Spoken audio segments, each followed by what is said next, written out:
அஸ்ஸலாமு அலைக்கும் brothers and sisters. ஒரு சின்ன ஸ்டோரி. பிலால் அப்படிங்கிற 27 வயசு பையன் கையில் டிகிரி எடுத்துக்கிட்டு பல கம்பெனிகளுக்கு ஏறி இறங்குறான் வேலையை தேடி. அன்ஃபார்ச்சுனேட்லி அவனுக்கு எந்த கம்பெனியில் வேலை கிடைக்கல.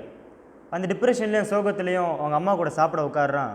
அப்போ அவங்க அம்மா கேட்குறாங்க, பிலால் ஏன் சோகமாக இருக்க அப்படின்னு கேட்குறான். அப்போ அவன் சொல்கிறான், நான் இந்த வேலைக்காக ஏறாத கம்பெனிகள் இல்லை, நான் உதவி கேட்காத ஆட்கள் இல்லை, நான் எடுக்காத முயற்சிகள் இல்லை, ஆனாலும் எனக்கு இன்னும் வேலை கிடைக்கல அப்படிங்கிறான். இப்போ உங்கள் அம்மா சொல்கிறாங்க, பிலால் நீ யார் யாரே தேடி உதவி கேட்டு போனியே, அவர்களுக்கெல்லாம் உதவி செய்யக்கூடிய ஒருத்தவன் இருக்கான், அவன் தான் உன்னை படைச்ச ரப், அவன்கிட்ட நீ உதவி கேட்டு, அவன்கிட்ட நீ உதவி கேளு, அவன் மேலே பாரத்தை போடு, உன் இலக்கை நோக்கி நீ ஓடு, அவன் கண்டிப்பாக உனக்கு உதவி செய்வான் அப்படின்னா. இந்த வார்த்தைகள் என்னமோ பிலாலை அன்றைக்கி ஃபுல்லாக உறுத்திக்கிட்டே இருந்திருக்கு. மறுநாள் தஹஜத்துக்கு எந்திக்கிறான், முசல்லா விரிக்கிறான், 2 ரகாத் தொழுகிறான். சுஜூதில் கண்ணீர் துளிகளோடு அல்லாஹ்ட்ட கேட்குறான், யா அல்லாஹ் எனக்கு உதவி செய், உன்னை தவிர எனக்கு உதவி செய்கிறதுக்கு யாருமே இல்லை, என் வாழ்க்கையில் நான் ஜெயிக்கிறதுக்கு ஒரு கதை ஓப்பன் பண்ணுவேன், அது ஒரு சின்ன கதவாக இருந்தாலும் பரவாயில்ல, உன் உதவியோடு எப்படியாவது நான் முட்டி மோதி மேலே வந்துடுவேன், யா அல்லாஹ் எனக்கு உதவி செய் அப்படின்னு சொல்லி உருக்கமாக கேட்குறான்.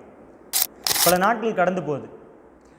அப்போது இதே மாதிரி தொடர்ந்து செய்கிறான், தஹஜ்ஜத் எந்திக்கிறான், தொழுகிறான், துவா கேட்குறான், எல்லா விஷயத்துலையும் துவாவை முற்படுத்துகிறான், அல்லாஹை முற்படுத்துகிறான். அப்போது பல நாட்கள் கழித்து ஒரு கம்பெனியில் ஒரு ஃபோன் வருது, எங்கள் கம்பெனியில் ஜாப் வேகன்சி இருக்குது, ஜாயின் பண்ணிக்கோங்க அப்படின்னு சொல்லிட்டு. அல்ஹம்துலில்லாஹ் அப்படின்னு சொல்லிட்டு வேலைக்கு கிளம்புறான் பிலால். சின்ன ஒரு சம்பளம் தான் இருந்தாலும் சந்தோஷமான ஒரு வாழ்க்கை, குடும்பத்தை லீட் பண்ணி கரெக்டாக கொண்டு போயிட்டுருக்கான். ஒரு நாள் அந்த கம்பெனியோட ஓனரும் பிலாலும் லிஃப்ட்டில் ஒரு மீட் பண்ண வேண்டியதாக போயிடுச்சு.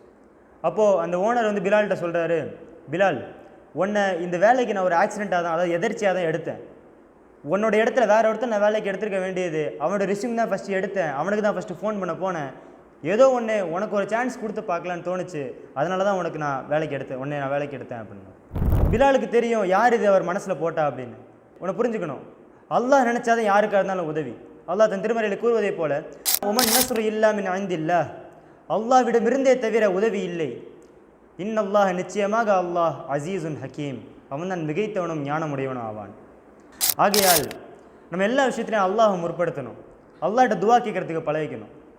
ஆகையால் அல்லாஹ் எனது பேச்சை உங்களுக்கும் எனக்கும் பயனுள்ளதாக ஆக்குவானாக.